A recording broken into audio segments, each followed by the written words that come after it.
be happy to pick Lucian every game they get a chance to. Well, let's see what happens here as we hop onto the draft, for game number 1. Varus going to be taken away. The Vi as well. And you mentioned a lot of AD carry bans for our first match of the 14.5. Here's the Aatrox ban you were looking for. Yeah, like to see that. Mostly because I'm tired of Aatrox, but I want to see more Zeus on different things.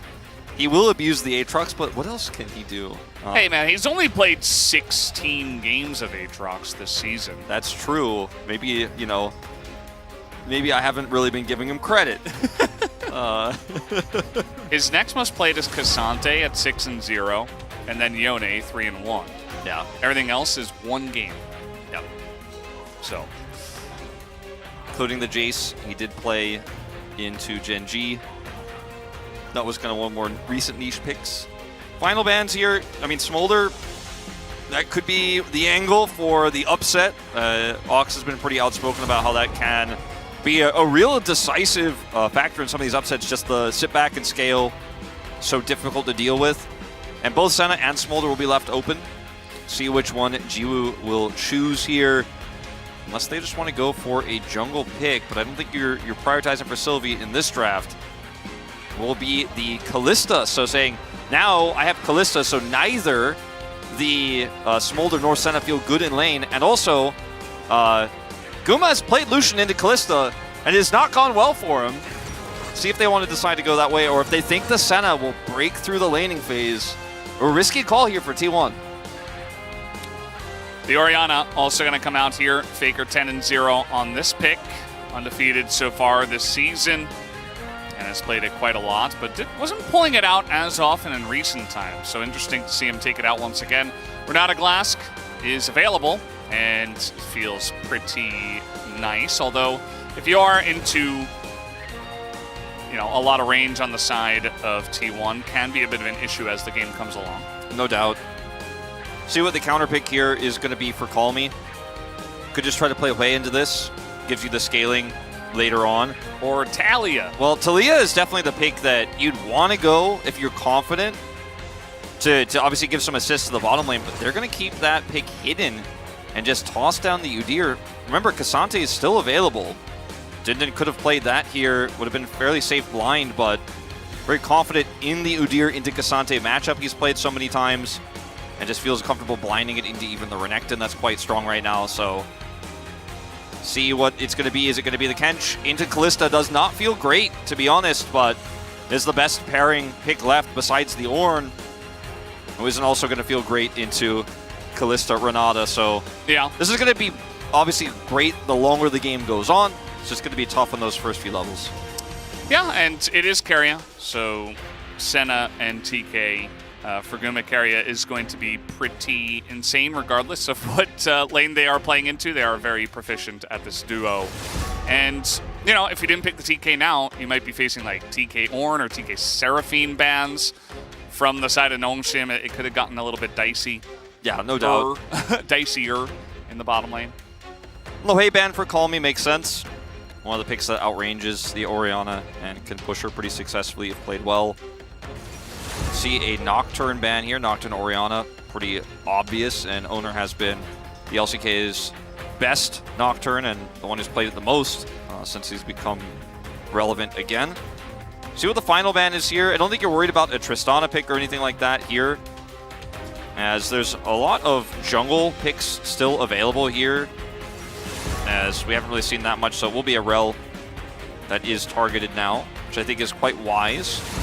And then Zeus will eat another Jace ban this time around, so he may just be on Cassante duty for the Senna comp. And Oner's Lee Sin will come through. A very scary thing to face. If I'm Sylvie, I'm like, yeah, I'm just going to play Poppy, just to put the fear in him, as of course Peanut did have a wonderful time into his Lee Sin, but generally not good against this composition, so probably not a good idea. Jarvan is being looked at, actually. They really just want to crush bottom, and okay, gonna swap over to the Tristana though, as okay, well they're gonna change it up completely here and go Sejuani, so not gonna have great dive in bottom lane. as Zeus is going to play Twisted Fate into this Udyr. And this is definitely a matchup that is tougher for Twisted Fate to play out than a lot of our other top matchups where you do just gold card and walk away. Such as Renekton. Yes. We also saw today for some reason. Because now the Udyr, he gets gold carded, but he recovers from that quite quickly and then continues to put pressure on you. So this is not a lane phase that Twisted Fate just wins automatically. It is definitely one that they can put a lot of pressure on and they can find success with, but again, a little bit more nuanced. And I trust Zeus will be able to get it done. The bottom side is where picking the Sejuani does kind of hurt Nongshim Red Force here because they're not going to be able to necessarily set up dives pre-6. You can pull it off, you can do it if you have a ton of control, but if Oner comes down there, a little bit harder to actually make that happen consistently. Yeah. You also have a ranged mid laner, and it's an Udyr in the top lane. Like, yes, maybe you can have a little bit of extra pressure on the TF, but it seems a little bit unlikely if Oner visits there at all. By the way, little gift from the LCK given out to all the fans, just to welcome them back into the stadium, which we do have them here for Week 9, and fortunately, the rest of the LCK. Yeah, I'm very hyped about that. Thanks so much, CGV. Popcorn here for what should be an exciting start to this series. Massive underdog matchup here for Nongshim. They've got a decent draft. See if they can get it done. See what happens here as we hop into the rift for game number 1.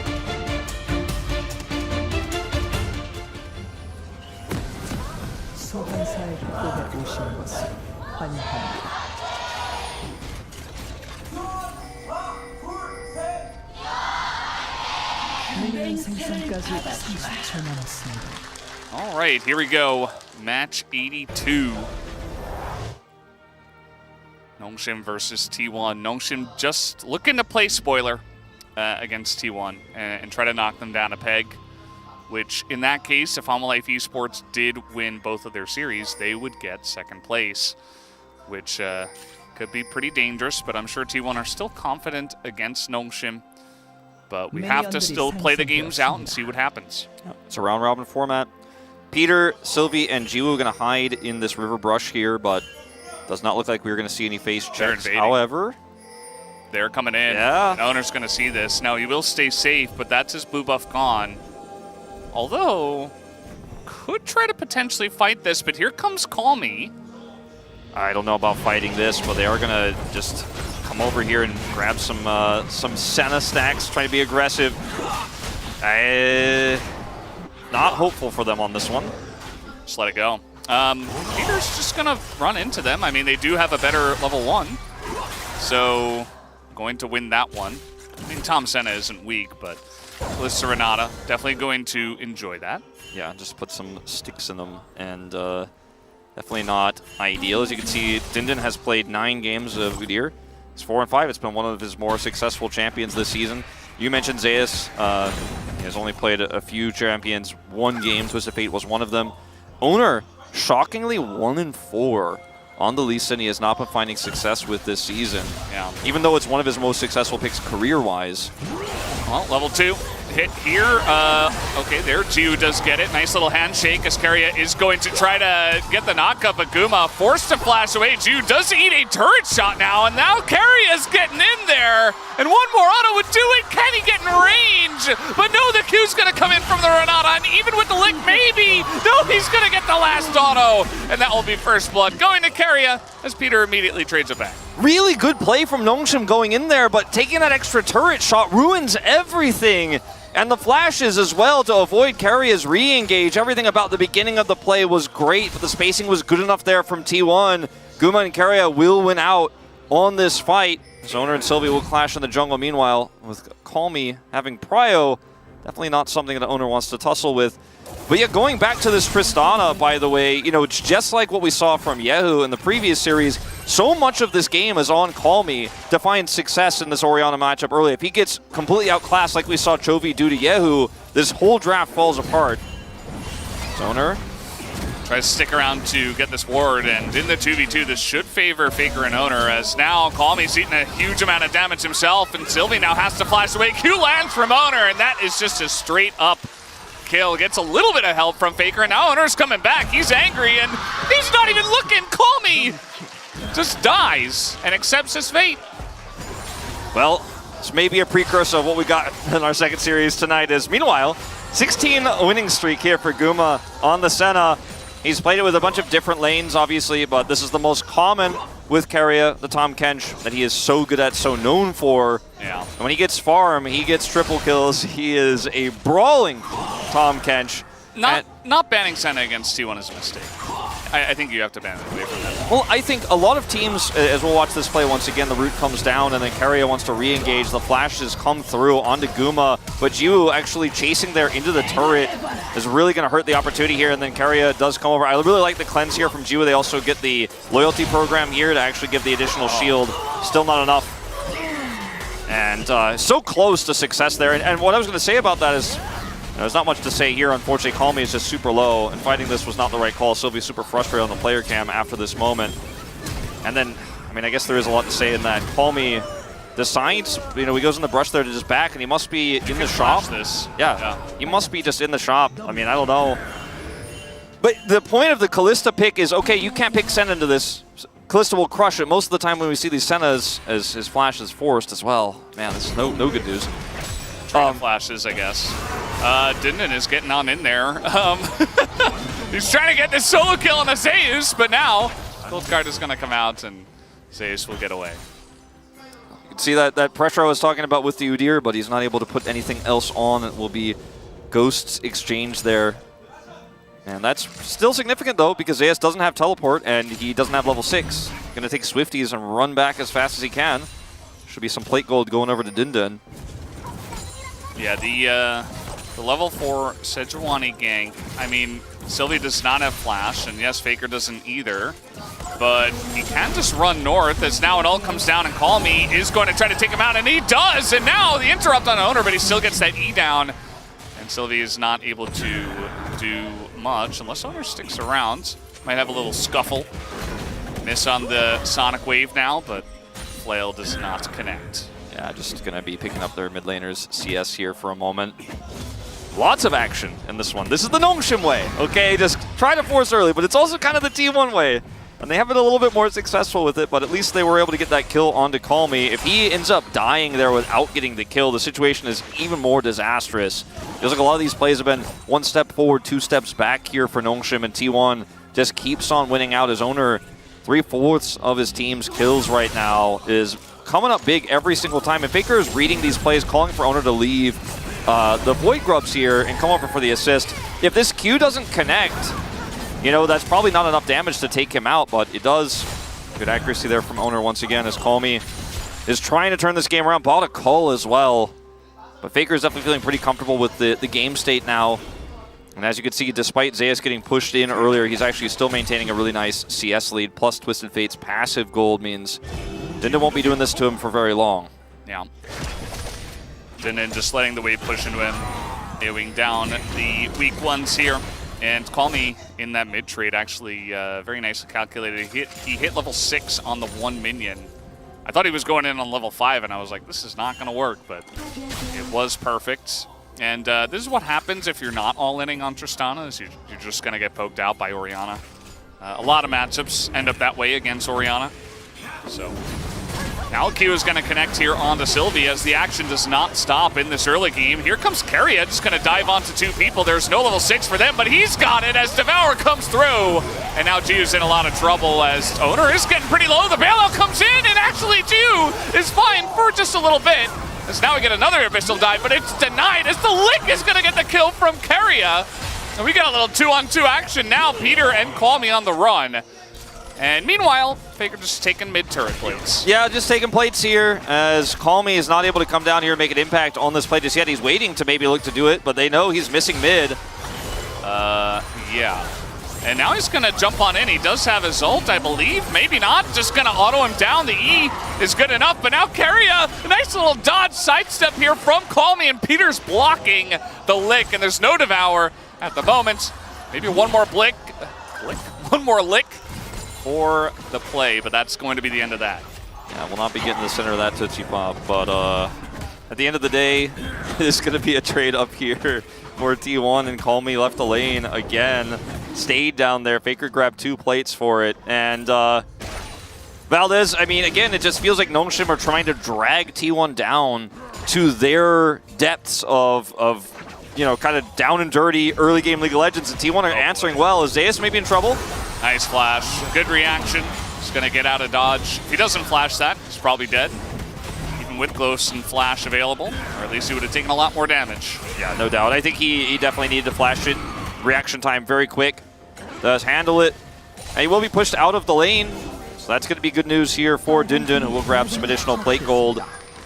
Top side is under their control, and then this is, I think, the draft concept for Nongshim is we have a winning Kalista lane, we have a Udyr lane, and if Calmy puts the pressure on Faker, he should be in a pretty good spot. Here. Yeah, they know this. By the way, Oner going to try to flash over the wall, and he's lucky he dodged the handshake. Otherwise, that may have continued. Yeah, good reaction time from him as well. Good attempted punish there by Nongshim. Well, the bottom lane isn't winning, VODS, and that's where I was going back to. Is like, yeah, they're like, you wouldn't put Senna into Kalista. Tom Kent's Senna into Kalista. We've seen teams try to do that. You got to ban that and then pick the Senna. But Keria is pretty good. His Oner just keeps pushing this. He is going to land the kick though, and he's got some help as well. The roam up from their bottom lane. Guma right here is going to help out in that one. Oner just knowing he's got support from the bot lane that somehow is the prio, and then of course Faker doing pretty well in mid, up 30 CS 10 minutes in. And just Calmy has spent so much time out of lane, either in the bottom lane trying to fight some of these skirmishes or just because he's died, that he's just not getting farm, and he'll be able to teleport back and catch some of these minions. It's not going to change the story, as T1 are just continuing to trade up on the map, and Oner will get that red buff that he wanted so badly. The team playing around him there. It's not going to be Chemtech Soul either, VODS. We have that confirmed early, so I think the action will just continue here. Calmy just got back to lane. And Sylvie just got his ult back, though. Might be able to punish Faker here, who does have his flash, but doesn't have anywhere really to run, and he's just going to run into the turret instead, and Sylvie will pick up the kill.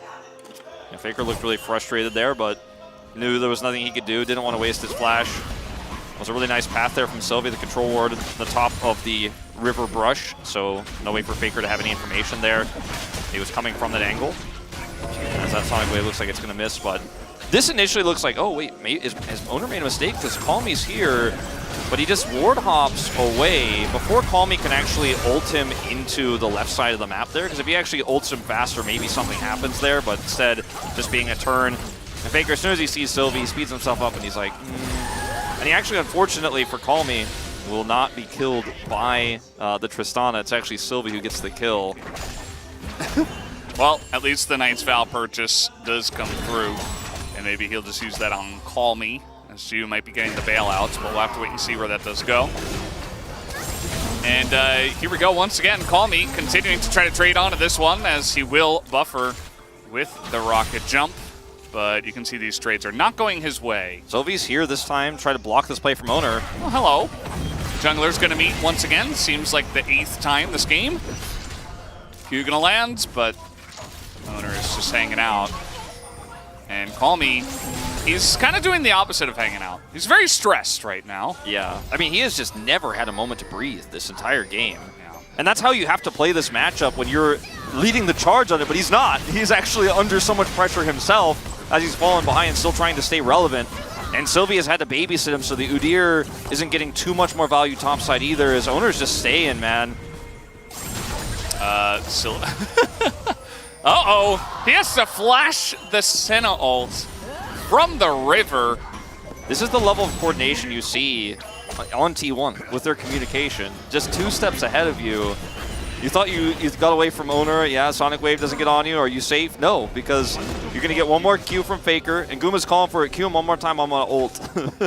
Just look for it, and then boom, down goes the flash from Calmy, who has really just been put down in this game, similar to Yehu. If you can't win this matchup, then Tristana just does not end up doing anything. Well, we're going to try to play onto Zeus here underneath the turret, as he will hold the gold card, but Sylvie is tanking up the turret, as now we got TP coming in, and Zeus is burning down a bit, but now with Faker and Keria making their way into this fight, it's looking pretty good for the side of T1 as Dundun. He is Udyr, but not too easy to run away from the Tom Kent. So Abyssal Dive comes through, one more lick will be dodged, He will not get stunned up because of that dodge. Nicely done by Dindin to get away. Yeah, nice escape from him. He is Udyr after all, very good at escaping, but Faker did not have his ult when he eventually teleported in. Okay, he does now. Okay. All right. That's what I was going to say. He didn't have his ult there to catch him, but he does now, and also perfectly timed, calculated. I got the plate as well. Down goes the Udyr, down goes the plate, and who's the jungler on T1? I mean, they all are. Guma's making an impact globally. Keria's roaming. Faker's TPing for big plays. Now, will he get punished a second time? I think he is in some trouble, especially if Sylvie does come through the jungle here. Although he might be able to execute. I think he might. And, okay, Peter? It's looking pretty likely that he gets out here. Although Peter is really fast. But so is Orianna after all. Faker's going to get away and just gets executed down after taking the turret. Meanwhile, they're getting a Chemtech Drake. As Nongshim kind of falling apart at the seams here. Yeah, and it's no surprise considering the early game, but Faker got the kill onto Dundun, got a plate, got the whole turret, got Fate's call, and then his execute allows him to get out with no return as they get bottom side turret. Now, Jiwoo will be able to turn this into a bounty turret here, maybe. Maybe not off this wave, as Peter is showing up. They want Keria! They want revenge! All right, well, he's just going to flash that, and now there's no CC because Peter did not hit a single one. Keria just going to laugh his way to safety. But they got the bounty gold, Valdez! Yeah. Not Keria's, but the turret, at least. True! It's something. I feel like T1 and Genji are just trying to outdo each other on who's going to win harder today. I thought maybe Nongshim, you know, they generally do show up in Game 2. So perhaps maybe Fiesta comes in, maybe we see a little bit of life in Game 2. But so far, this Game 1 has it's been a bit messy. You know, T1 haven't been perfect, but it's certainly going in one direction at the moment. Yeah, I mean, when you try to drag teams down to Nongshim's level, a team like Hanwha, you know, might sometimes succumb, but KT. usually not. KT, yeah. KT, D+, they will get into the shenanigans and maybe Nongshim wins out. T1, they're like, we were born in the shenanigans, okay? We are the ones who do the weird drafts. We're the ones who take the extremely aggressive plays and turn them around, and they're not faltering. Oner's going in. They don't really have any vision, but they don't seem to care. Handshake comes through on a Peter as Oner's basically just trying to decide if he wants to go for a little insect play or not. Decides on no. Faker in a bit of trouble here as they might have the burst damage. He does have arm guard already, but a bit of help from Senna perhaps. Now this is, oh, well, Oner's gonna get on over, and now he gets the kick onto the Tristana, and Sejuani is barely gonna have enough damage. Sylvie will take him out. Call Me will be traded back though. Yeah, Oner basically 1v1ing the Tristana there as Faker will escape. Oner has 5 kills this game. He's sitting on a Sundered Sky and just some additional health and a longsword. He's not like massively fed, but he is level 10. He is ready to tussle as he has just all game long been forcing fights to try to bail Faker out of his aggressive pushes. Guma as well, as you mentioned, committing the ultimate there to try to give him the shield and buy some extra time. It was a pretty valiant attempt here from T1 to save Faker, as he buys time with his arm guard, then Oner comes over, looks for the kick. After Guma gives him a small shield here, he speeds himself up, ults in. Call Me, who then gets kicked away, and Oner finishes him off with Guma's help. So it ends up being a kill over to Nongshim, but it's a trade, as all of these fights have been 16 kills in 18 minutes. Yeah, the issue in that trade was that Dindin actually got poked out of the bottom lane, so while they're kind of trading even on the top side, Zeus just gets a turret in the inner bottom turret as well, so he's feeling pretty good about his situation. He's had mostly a free game, although he has been ganked quite a lot, as now he's trying to go 1v1 versus Call Me here. One more card should do it, and that it will, as Zeus takes him down. Yeah, he's just that far behind. Cannot fight this Twisted Fate. Even with the nerfs, I mean, even with the build, it's rapid fire cannon and a shiv. That's enough versus just the Kraken Slayer there for Call Me, who I believe is a level behind as well. And Zeus hits 13. He's got so much gold from his passive. So he's sitting right now on second most farm in the game, just behind Jiwoo. Oh. He's going to hit that Q, but Oner is very far behind enemy lines. think, you know, he's had some struggles on the Lee Sin recently. I think he's trying to really make an impact in this first game. He's going for the extremely aggressive angles at seemingly every moment. You know, I mean, if you're Nongshim in this game, you're not gonna catch up on macro in this one. You just gotta keep trying. Do not go quietly into that night, into that good night, bad night. I don't know what kind of night it is for them. It's a weird night. Do not go quietly into that weird night. It's a popcorn night. It's a popcorn night. Good night to have popcorn in the audience as the gold lead growing. Nice flash, at least, to get away from that one. But now we got TPs galore. Everybody's joining in this one. As, oh god, Call Me is tanking all of the damage. Really nice ult on the two of them, though. But the Devourer comes through onto Zeus. He will survive as they take out Call Me. And they will take out the Kalista as well. And immediately the fight is turned around. The Devourer coming in huge here. And T1, of course, with the very large wallets at the moment. Can they take out Zeus? The answer is no. And that is a clean ace for T1. Really nice Devourer there, denies the bailout. Shield comes through. They've got one Chemtech Drake as well. Whoa. So empowered shield. 6%. Yeah. As, yeah, he is a level down in this fight. Zeus gets 13 after it, as it's just trades of autos here. He dies. Rapid Fire Cannon coming up big. And then in this skirmish, it looks like initially two members of T1 are caught as they are doing Baron in live with, it looks like no contest. Yeah, everybody's dead. Yeah. So the shield comes out onto Zeus, and then he is devoured, so no bailout for Call Me, who burns down through the bailout. And then an attempt here from Zeus, who's then gold carded.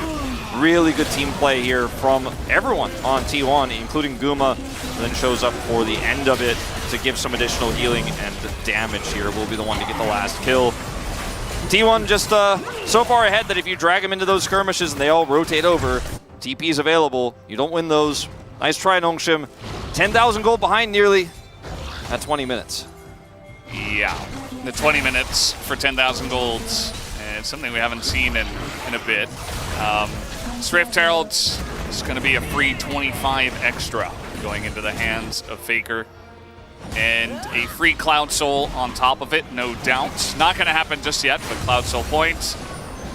And T1 are basically just planning on how they want to end this game and what they're going to do in Game 2, because there doesn't really seem to be much of a contest in this one. No, I mean, it's, I mean, it was the ultimate contest for a really long time. Like, they kept contesting and to their detriment, and now there's just nothing left. There's no wind in the sails. The sails have been ripped out by T1. There are no sails. It's a rowboat. Yeah. With no oars. Do they have a paddle? It's broken oars in the rowboat. They have. Oh no. Like right now, Peter is like scooping his hand into the water. They're using the top of the cooler, like trying to move themselves. Another guy on the left side's got a newspaper. Oh. It's not going well. It's not going well, Valdez. Well. There's no soul for 4 minutes. Let's see if Nongshim could survive long enough for it to spawn to maybe have one last team fight there. 2-item Kalista. And Keria is a Omega tank at the moment. Like, he's got 2 armor items. They don't have AP damage outside of Udyr as Bailout comes out. Just kind of laughable at this point. Call Me is going to avoid the loyalty program. And yeah, they're just kind of putting them out of their misery. T1 not wasting any time with this one. As maybe Faker, oh god, he just is gonna get devoured. And yeah, Call Me just sad by himself in the fountain. T1 should be able to take this first game in about 23 minutes. The most T1 game I've ever feel like I've seen, Valdez. Just so much coordination. Look at that healing, Jesus. The healing is crazy. Down goes the Nexus. Every time you think you've got him, every time you think you found an angle,